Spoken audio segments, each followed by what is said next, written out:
In this Gospel Online presentation, I'm going to make the case that we can trust that the story of the birth of Jesus, as it's told in the Bible, is true. So I've got my Bible right here. We'll be making reference to it as we make our way through the presentation. It's something that comes up particularly at this time of year. So when we hear again the heartwarming story of the birth of Jesus, maybe we wonder whether we can trust it, whether the whole story's true. And like I say, I'm going to take you through some compelling evidence in this presentation that we can trust what we read here. I'm going to start by making the case that history confirms that Jesus really lived. And there's four sort of contemporary historians that we can turn to give us that confidence. The first of which is a man called Josephus. Josephus was a first-century Jewish historian, and he provides external information on some people and some events found in the New Testament. The extant manuscripts of Josephus' book Antiquities of the Jews, written around AD 93 to 94, contain two main references to Jesus of Nazareth. The first and most extensive reference to Jesus in the Antiquities is found in Book 18, states that Jesus was the Messiah and a wise teacher who was crucified by Pontius Pilate, and it's commonly called the Testimonium Flavianum. The second reference to Jesus in the Antiquities found in Book 20, Chapter 9, which mentions the brother of Jesus who was called Christ, whose name was James. So here in this, the writings of this Jewish centurion, writing only 60 years or so after the death of Jesus, provides powerful testimony that Jesus really lived. He talks about Jesus being the Messiah, the fact that he was crucified by Pontius Pilate, and he talks about James, and he references him as being Jesus' brother. So, as we say, Josephus provides us with powerful testimony that Jesus really lived. Now, I said there were four historians we can turn to. The second is the Roman historian and senator Tacitus. So, he referred to Jesus, his execution by Pontius Pilate, and the existence of early Christians in Rome in his final work, the Annals, written round about AD 116, Book 15, Chapter 44. And the context of the passage is the 6-day Great Fire of Rome that burned much of the city in AD 64 during the reign of the Roman Emperor Nero. The passage is one of the earliest non-Christian references to the origins of Christianity, the execution of Christ described in the Gospels, and the presence and persecution of Christians in first-century Rome.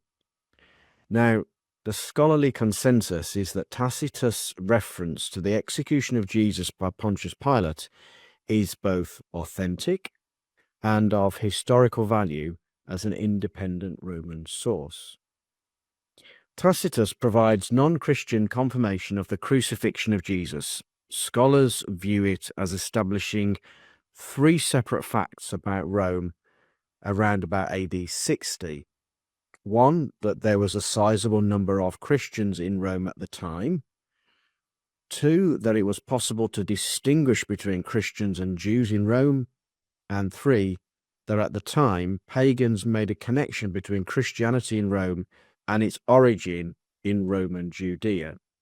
That means to say, then, that under the writing of this Roman historian in the 2nd century AD, talks about that the life of Jesus himself and the life of his followers, called Christians, as being real people living in and having real events in their lives.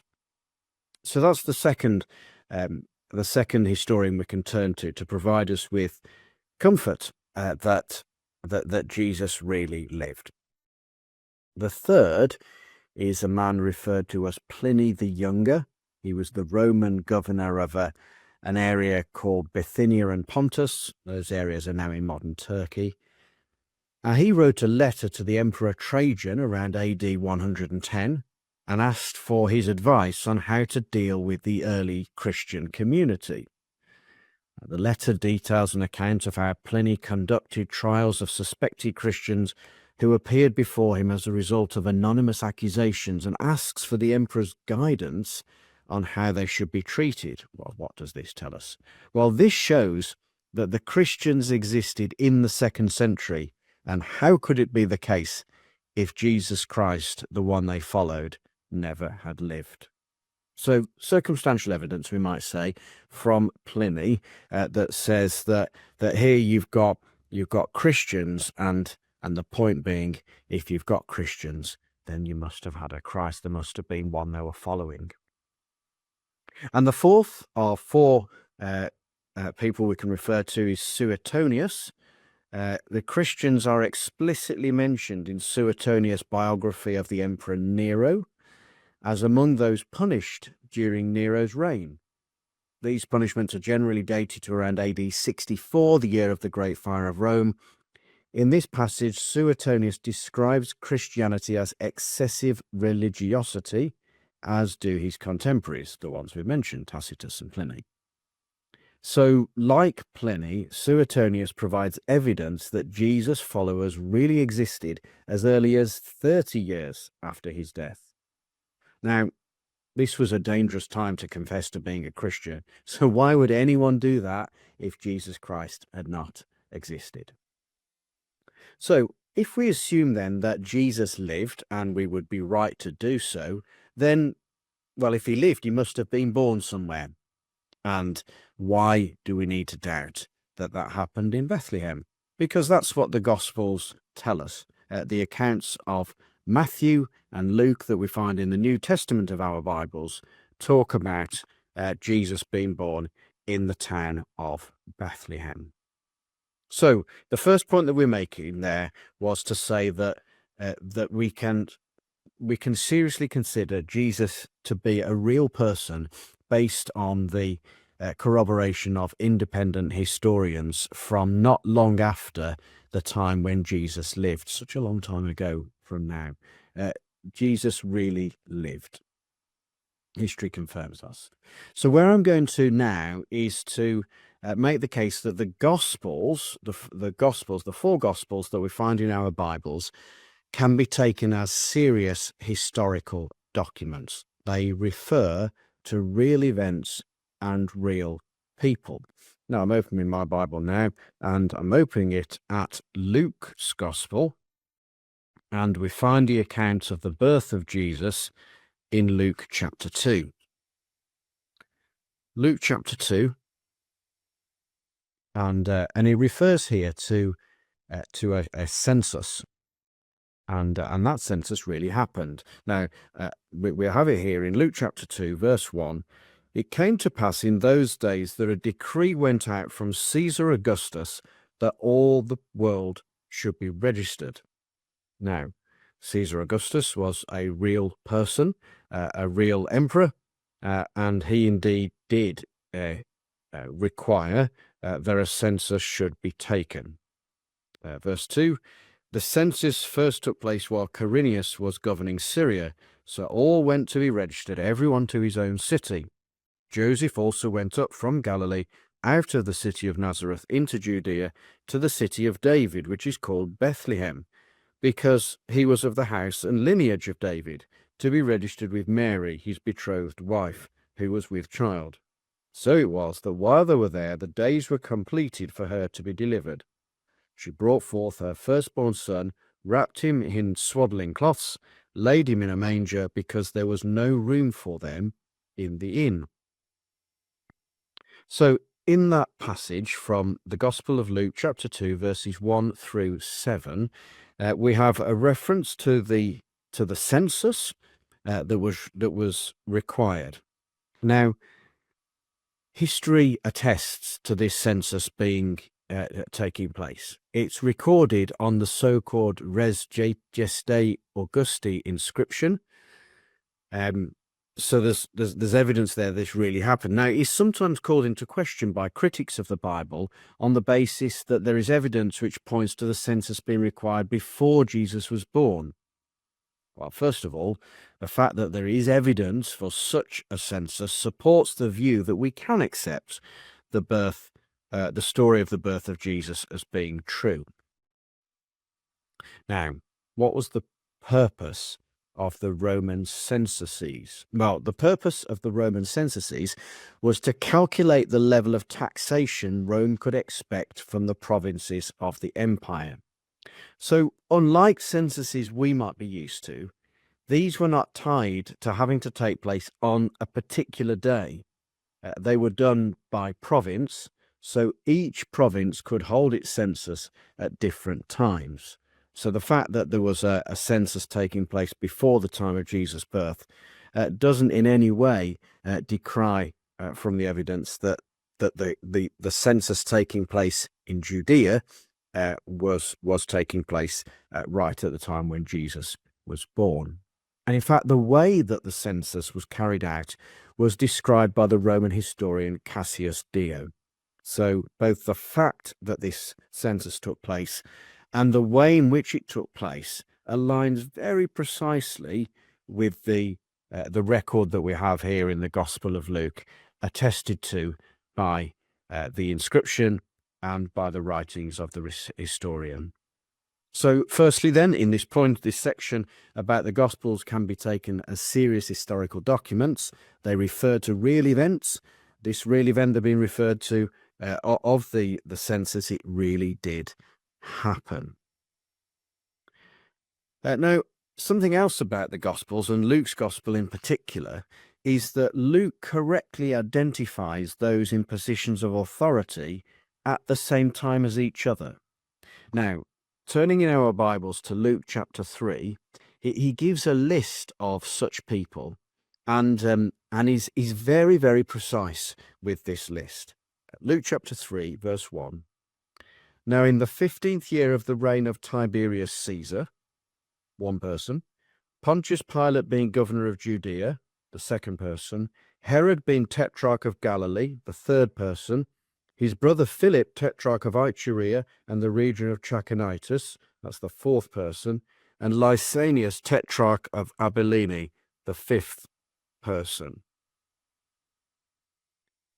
5 people in authority at the time that he mentions, and he's setting out that these 5 were all in their positions of authority at the same time. This is a really easy point to be able to check out, and so we can. So the first person mentioned there, Tiberius Caesar. Tiberius Caesar, he was the emperor from AD 14 to 37. So the 15th year of his position there would be AD 28 or 29. Pontius Pilate as the governor of Judea. Well, we can date him from our history resources to AD 26 to 36. AD 26 to 36 covers the span of AD 28 or 29. Therefore, Pontius Pilate was the governor of Judea at the same time that Tiberius Caesar was the emperor. So you come to third person that's mentioned there, Herod being tetrarch of Galilee. This is Herod Antipas, and he was indeed the ruler of Galilee from the death of his father, Herod the Great, in BC 4 right through to AD 39. So a much longer period of time there. But BC 4 to AD 39, it covers the years AD 28 and 29. And so therefore, Herod would have been the ruler of Galilee at the same time that Pontius Pilate was the governor of Judea, and them in turn at the same time that Tiberius Caesar was the emperor. The fourth person that Luke refers to here, Philip, ruler of Iturea and Trachonitis, while he had that position from BC 4, the death of Herod the Great, through to AD 34. again, it covers the same span of those critical years, AD 28 and 29. So all four, Philip, Herod Antipas, Pontius Pilate, Tiberius Caesar, are all in their positions of authority, exactly as Luke says, at the same time. Now, Lysanias, Tetrarch of Abilene, this is an interesting one because Lysanias died in BC 36, so much earlier than our critical years, AD 28-29. But on account of Luke's record, historians accept that there must have been another Lysanias in these years, AD 28-29. You see then that that historians will, by and large, take the details such as this that we find in the gospel records and say that they are reliable historical documents.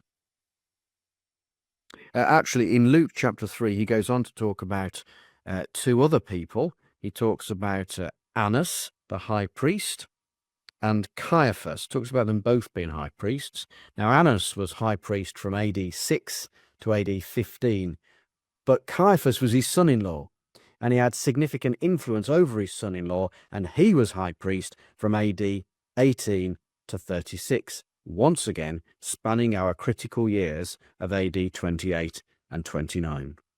So our point here then is to show that Luke correctly identifies those in position of authority at the same time very, very precisely. You see, we really can take the Gospels as serious historical documents.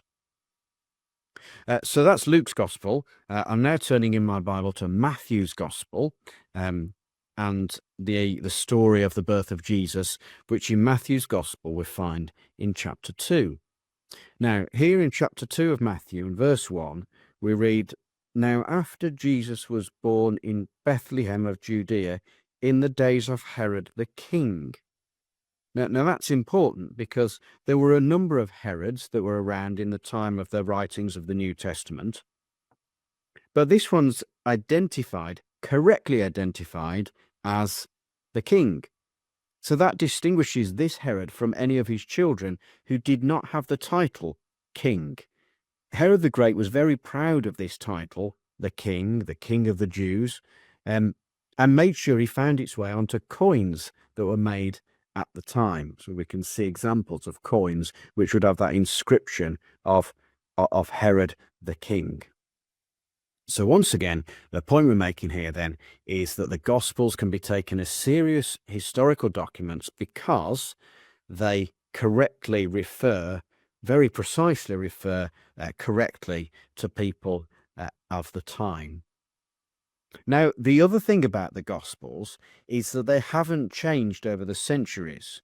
They haven't been tinkered with over the 2,000 years that have passed since the events that they describe. Well, why can we say that? Well, we can say that because of the sheer volume of New Testament texts that there are, in excess of 10,000. So you imagine if you had a plan to alter a document and there happened to be two documents, you'd need to make sure that you altered both. Otherwise, someone would see that the fabrication you sought to do. Similarly, if you got 10 documents, you'd have to make sure you altered all of them, all 10. It would just be an impossibility with the sheer volume of New Testament text that we have now to go in and to alter all of them, and there would always be the question as to whether there are more that could be unearthed. And so we can be confident and take the gospel accounts as reliable, serious historical documents also because they haven't been changed since they were first written.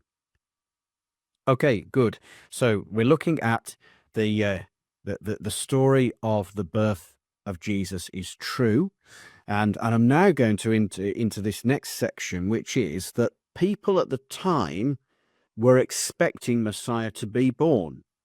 Yeah, so we can look at the evidence that there were people around at the time who were saying sometime round about now, the promised Messiah is going to be born.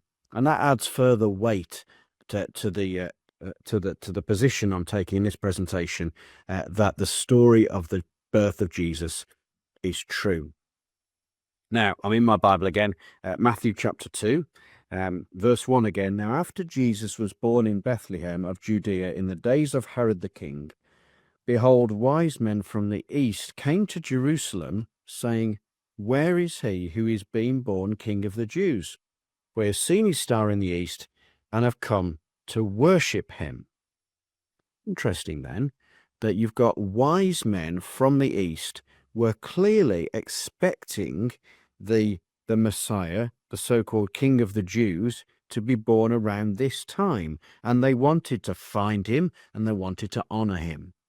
Now, it's quite likely that these wise men were basing their expectation on the prophecy that the Hebrew Daniel gave some 500 years previously, when he too was in the east, where these wise men have come from. And we've got Daniel's prophecy in our Bibles. Daniel and chapter 9 has what's called the 70-week prophecy. And it's thought that the wise men were basing their expectation that the King of the Jews would be coming soon on this 70-week prophecy. It's in Daniel chapter 9, and I'm just going to read an extract from that now, starting at verse 24. 70 weeks are determined for your people and for your holy city, to finish the transgression, to make an end of sins, to make reconciliation for iniquity, to bring in everlasting righteousness, to seal up vision and prophecy, and to anoint the most holy. Know therefore and understand that from the going forth of the command to restore and build Jerusalem until Messiah the Prince, there shall be 7 weeks and 62 weeks.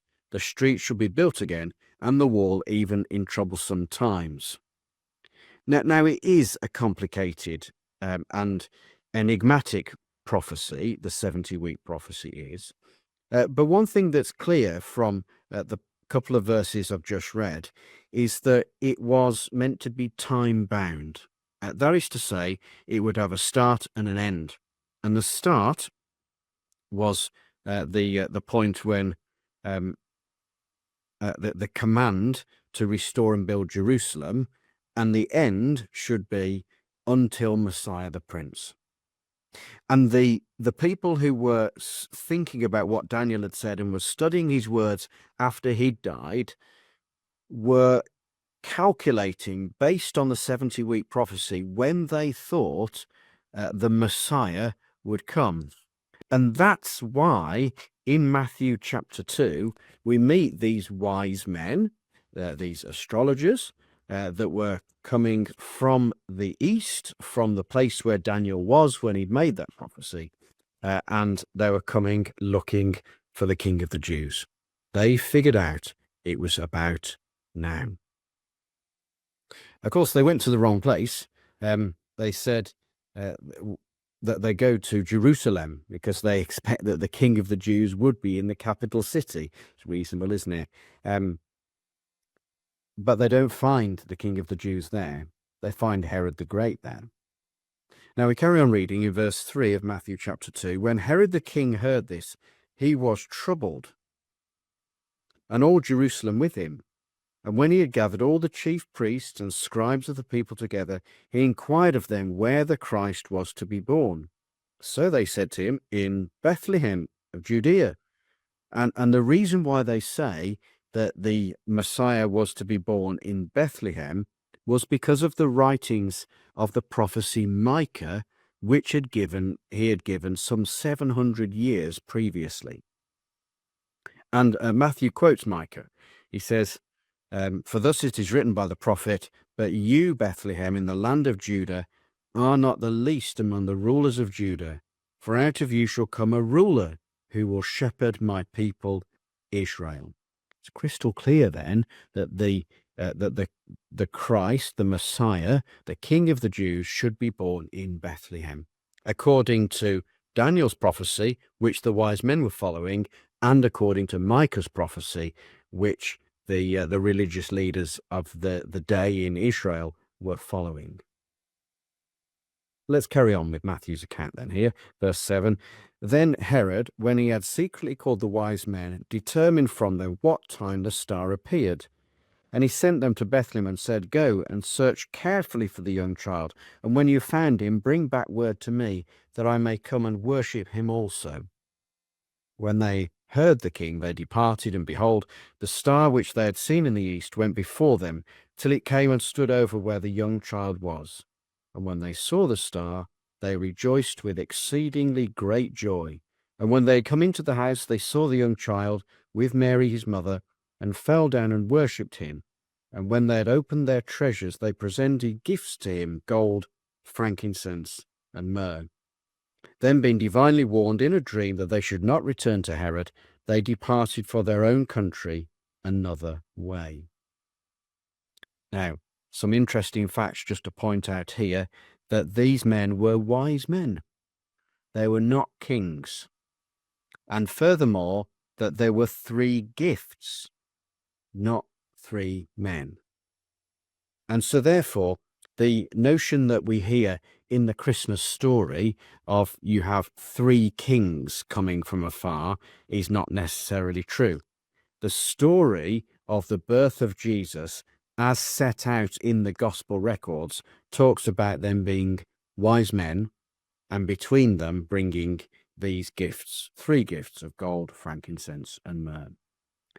So that's an important distinction to be made when we think about and we hear the Christmas story. Well, which story of the birth of Jesus is it that's true? And the story of the birth of Jesus that's true is the one we find right here in our Bibles, specifically in the gospel records of Matthew and Luke. Now, I'm turning to Luke's account of the story of the birth of Jesus now, all in this presentation, which is all about the story of the birth of Jesus being true. You see, there were other people who were expecting the Messiah to be born around about this time when Jesus was born. And there's 2 people in particular that I'm going to show you. They are Simeon and Anna. And Simeon we meet in Luke chapter 2 and verse 25. Behold, there was a man in Jerusalem whose name was Simeon, and this man was just and devout, waiting for the consolation of Israel, and the Holy Spirit was upon him. And it had been revealed to him by the Holy Spirit that he would not see death before he had seen the Lord's Christ. So he came by the Spirit into the temple, and when the parents brought in the child Jesus to do for him according to the custom of the law, he took him up in his arms and blessed God and said, Lord, now you are letting your servant depart in peace according to your word, for my eyes have seen your salvation, which you have prepared before the face of all peoples, a light to bring revelation to the Gentiles and the glory of your people Israel. You see then that this man was expecting the Messiah to be born. He'd been told, in actual fact, by God that the Messiah would be born in his lifetime, and here he is witnessing it. So we can be confident then that the story of the birth of Jesus is true, because people at the time were expecting this to happen.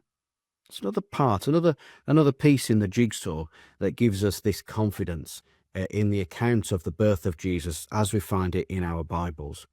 So the second person who was expecting the Messiah to be born around now is the lady Anna. And we meet her in Luke chapter 2, verse 36. Now there was one Anna, a prophetess, the daughter of Phanuel of the tribe of Asher. She was of a great age and had lived with her husband 7 years from her virginity. And this woman was a widow of about 84 years, who did not depart from the temple, but served God with fastings and prayers night and day. And coming in that instant, she gave thanks to the Lord, and spoke of him to all those who looked for redemption in Jerusalem. You see, there was Anna and a group of other people as well, who were all expecting Messiah to be born. And this is part of the evidence that leads us to the conclusion that the story of the birth of Jesus, as told here in our Bibles, is true. And that, as we've mentioned previously, that is a crucial distinction, because the story of the birth of Jesus told at Christmas has additional details that are not here in the gospel accounts. As we've mentioned previously, they were wise men, not kings. There weren't three of them, there were three gifts. We're not told here that Jesus was sleeping with the animals. And there's nothing in here either about Mary riding on a donkey. And so this gives us complete confidence that the accounts that we have in our New Testament tell truly the story of the birth of Jesus. So, if you hear the story of the birth of Jesus being told again at this Christmas time, and you're just wondering whether it's true or not, well, take yourself to Matthew chapter 2 and Luke chapter 2 and read the story of the birth of Jesus as we find it there. And there it is true. Please subscribe to this channel and dial in next week when we'll be continuing this theme, looking at different aspects of Jesus Christ. Thank you.